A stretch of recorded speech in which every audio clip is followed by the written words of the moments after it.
Yeah, Steins Gate is a masterpiece. It's been over a month since I first watched it and my opinion hasn't changed. It's still in my top 4 easily.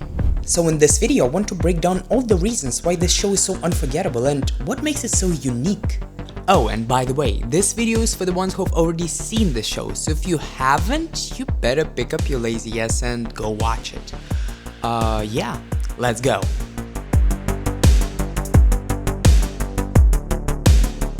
Okay, so before I became an anime guy, I was a sci-fi guy. My favorite show was Doctor Who and my favorite movie was Interstellar. But with time I got sick of sci-fi and I got even more sick of time travel stories. They all started to sound repetitive, but this one, with its a bit unique rules and way of telling things, it made me go back and remember why I love those crazy time travel stories. The whole thing about timelines changing and people's memories being altered to fit the new reality, and this ability that Okabe has to remember other world lines, all of this felt kind of fresh, even though the story is more than 15 years old, if you're talking about visual novel. And the way it's built is also phenomenal. Like that first episode, it seems just full of nonsense, but when you watch the whole series, you realize that it's actually a masterpiece in terms of foreshadowing. They showed everything, Kurisu's death and also Okabe's scream when she died in his arms. But for the first time viewers, it was just a bunch of nonsense, which is insane. And when he redoes everything in 23rd episode without changing the main plotline, it's even more genius,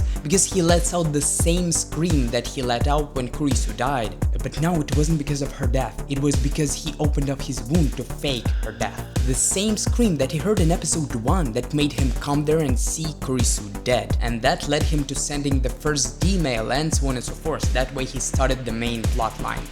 Simply genius. And it's strong not only in terms of plot, there are multiple other qualities that push it in my top 4 of all time. And to start it off, let's begin with...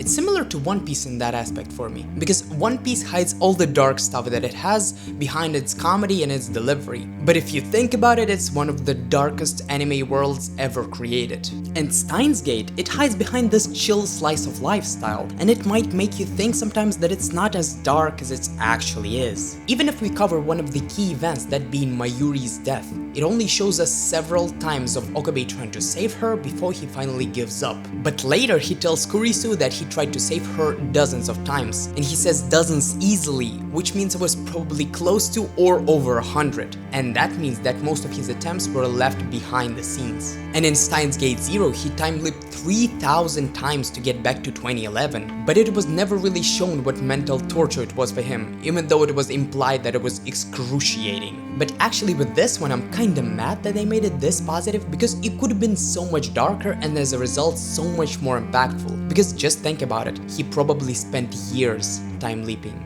Again and again and again. Yeah. Whatever, even though Steins Gate 0 was great, it wasn't as great as the original series, unfortunately. But never mind, let's move on from the vibes of the story to its feelings.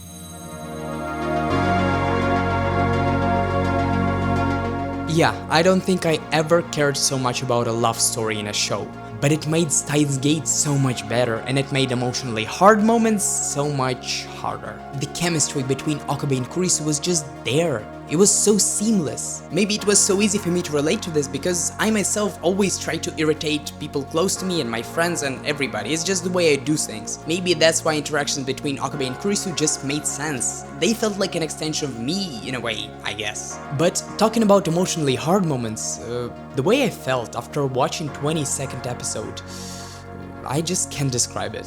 When I realized that Kurisu is probably gonna die, I was already really sad because she's extremely likable. But then they made this scene of Okabe and Kurisu in the lab.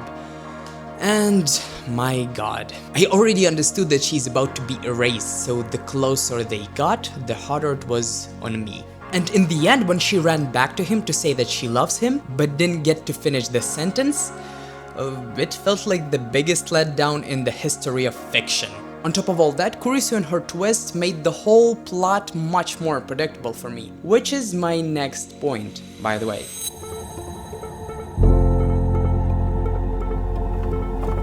What do I mean by double the trauma?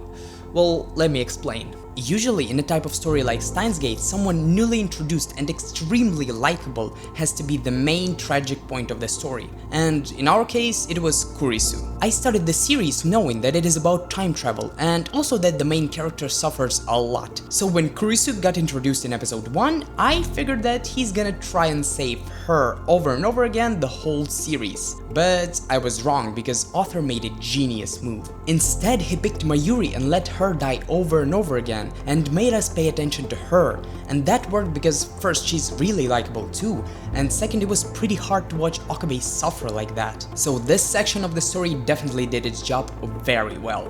But then, when we didn't see it coming, when we were all focused on Mayuri, the author made a twist. It was pretty simple. He put Okabe in a position that left him only two choices. Either let Mayuri live, but Kurisu dies, or he lets Kurisu live, but Mayuri dies. Honestly, this was just soul-crushing, and in the end, Okabe, knowing that this is going to end up in regret anyways, plays the Kurisu card, when he, and all of us too, fell in love with her even more. Cause I didn't really care as much for her in the middle of the series. I mean, I did, but not as much as I did in the end, not even close. And also, maybe all of you saw it coming, but I definitely didn't, because by that point, I almost forgot all of the contents of the first episode.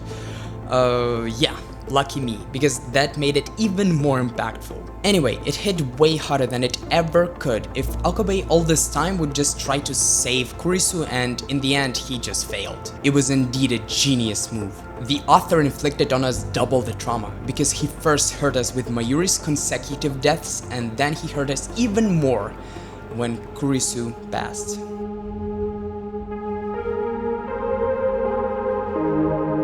Now, there is one more thing that I want to tackle, and it's watch order. As far as I know, there are two main watch orders that are accepted by the community, and most of the community thinks that watching it in release order is the right way to go. And honestly, I don't know why.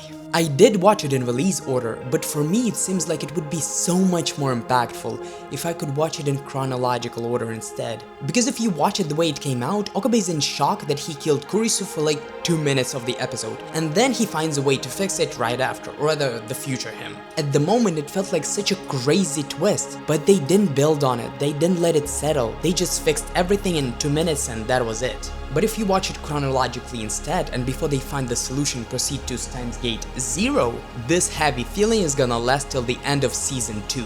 Yes, there is a bit of an overlap between the last episode of Season 2, aka Steins Gate 0, and the 23rd episode of Season 1, aka the original Steins Gate. But honestly, for me it's not as important as making one of the most, if not the most impactful twists in the series even more impactful.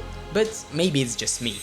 So, finishing this up, before watching Steins Gate I had a clear top 3, which is One Piece, Attack on Titan, and Naruto. The way these 3 made me feel, no other show ever came close. Yes, I might call some other shows masterpieces, but for them to get into this list, they have to make me feel things. And honestly, I thought that this list is probably never gonna get another one in the ranks. But luckily, I was wrong. Steins Gate came and made my top 3 of all time a top 4. And I couldn't be more happy. Yeah, subscribe for more anime content and see ya.